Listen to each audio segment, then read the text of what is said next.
the deafening sound of the explosion gave way to terror. Thousands of troops from the north were marching ahead, and with each bang that went off every second, what hung in the air was fear.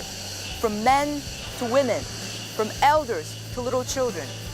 People died, people fled, people starved, but most of all, the nation was torn.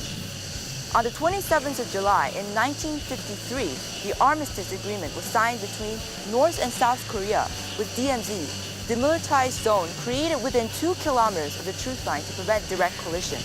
The storm of war persisted for 3 years until the calm arrived. I'm standing here in this place today that still echoes with the memories of our past.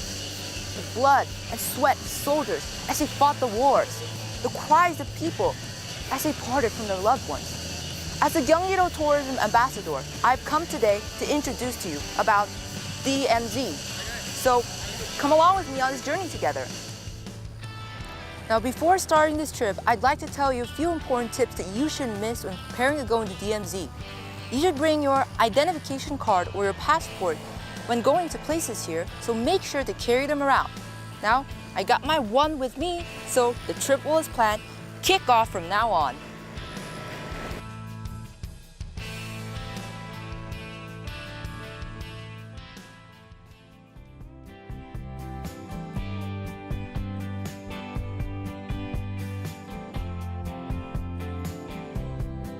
Here we are at the Imjingang Resort. This resort was constructed in the year of 1972 with the hope of reunification between the North and the South. It was located 7 kilometers from the military demarcation line. It attracts a flock of tourists, especially foreigners, who are intending to enjoy many of the scenarios here, especially the reunification park, the steam locomotive, the Freedom Bridge, and the North Korean Center.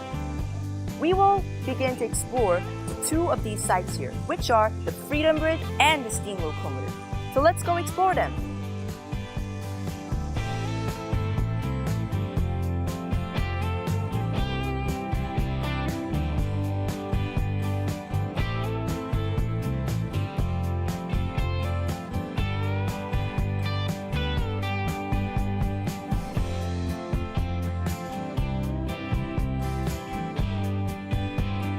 This is the Freedom Bridge.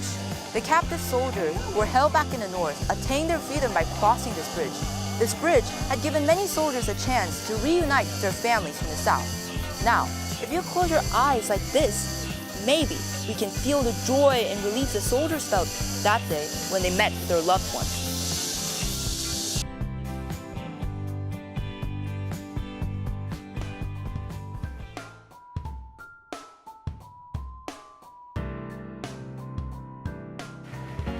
Here is the steam locomotive, pockmarked with bullet holes dated back from the Korean War. In 1950, it slowly headed in the direction from Kaesong to Pyongyang, carrying the supplies at the south, when suddenly a staccato of bullets rigged it off from all angles. This steam locomotive bears the brunt of the Korean War, with bullets fired into it by the soldiers of the south who mistook it for an enemy from the north.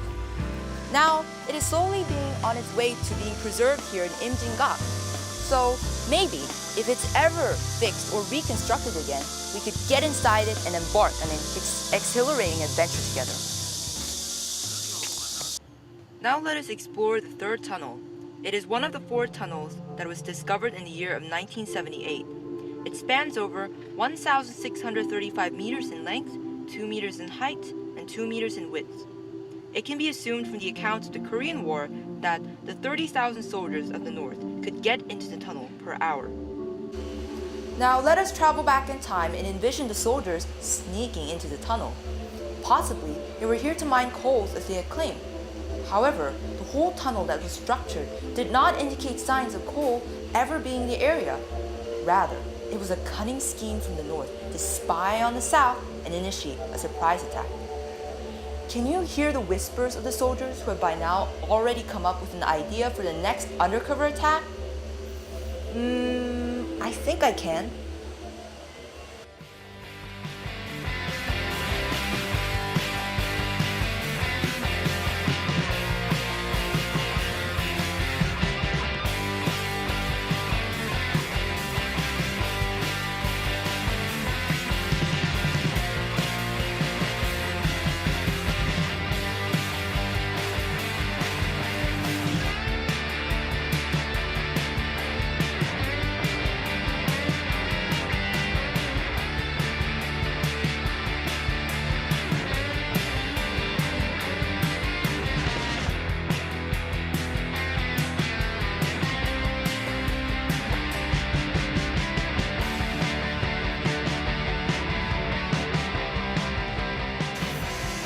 is the Dorasan Station.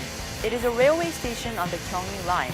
It is located 56 kilometers from Seoul and 205 kilometers from Pyongyang. Being the northernmost stop on South Korea's railway line, it is the very last station in the south. As for the north, it is the very first station. Isn't it fascinating indeed that it marked the first and last of the railway stations in Korea? Well, the sad truth is that it signifies a division that has separated the north and the south that have lost so much of the link as one nation.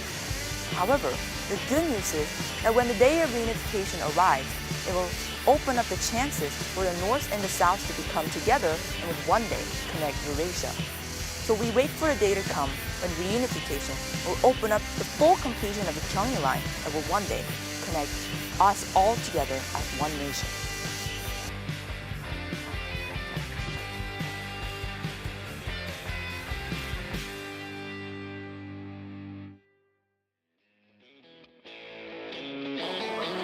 Now we have come to the Dora Observatory. Here we can see a lot of the sights in the north from up here. Isn't it cool that many of the sights from the north could be just right within our view? It is unfortunate indeed that the division is keeping us from venturing out and seeing more. But we do have a telescope at least to take in some of the views. So let's go and enjoy it. Here we go.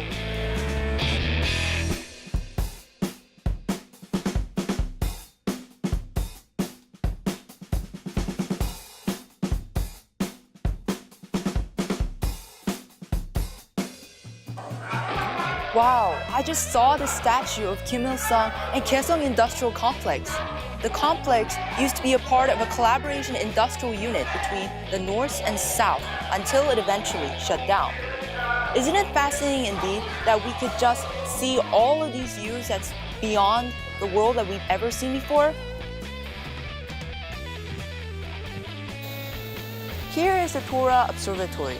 Now, for those of you who want to know more about the history behind it, I'll give you an inside look. The Dora Observatory was constructed in the year of 1986 after the Seongaksan observation post was sealed off. It remains largely as a place for reunification and security. It is currently the south northernmost observatory that is within the civilian control line. So it attracts a large flock of tourists, especially North Korean defectors and others who have relatives in the north.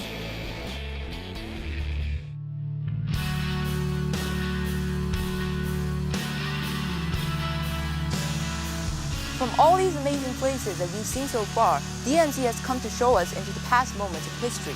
As I came across each and every one of the sites, it was like wading into the waves of my past ancestors' life. When I walked the bridge, it was as if I became one of the soldiers rejoicing freedom. When I entered the third tunnel, it was as if I was watching a scene of groups of men planning an invasion outside.